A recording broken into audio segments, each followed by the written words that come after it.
आता बातम्या पाहूयात विस्ताराने। बातमी आहे मनोज जरांगे यांच्या वक्तव्यासंदर्भात। मनोज जरांगे यांनी उपोषण स्थगित केलेलं आहे, तर सरकारला महिनाभराचा वेळ दिलेला आहे। मनोज जरांगे यांची पत्रकार परिषद झाली, यावेळी त्यांनी उपोषण स्थगित करण्याचा निर्णय घेतलेला आहे। महिनाभराचा वेळ दिलेला आहे, 13 ऑगस्टपर्यंतचा वेळ दिला। आपल्या नादाला लागू नका असा इशारा जरांगे यांनी दरेकर यांना दिलेला आहे।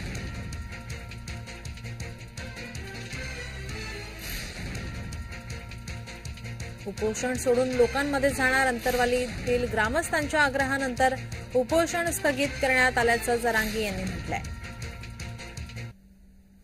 जरांगे वैफल्यग्रस्त आहेत, त्यांनी भूमिका स्पष्ट करावी। जरांगे आरक्षण हवंय की प्रसिद्धी हवी आहे, असा सवाल परिणय फुके यांनी उपस्थित केला आहे। परिणय फुके यांनी जरांगे यांच्यावर टीका केली आहे।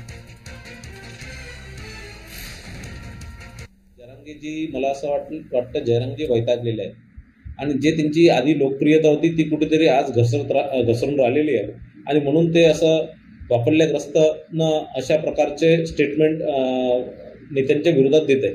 त्यांनी जरांगेजींनी आपला उद्दिष्ट जो आहे तो स्पष्ट केला पाहिजे। त्यांना खरं मराठ्यांना आरक्षण द्यायचं आहे की त्यांना काहीतरी मीडियामध्ये किंवा दिवसभर चॅनलवर यायचं आहे।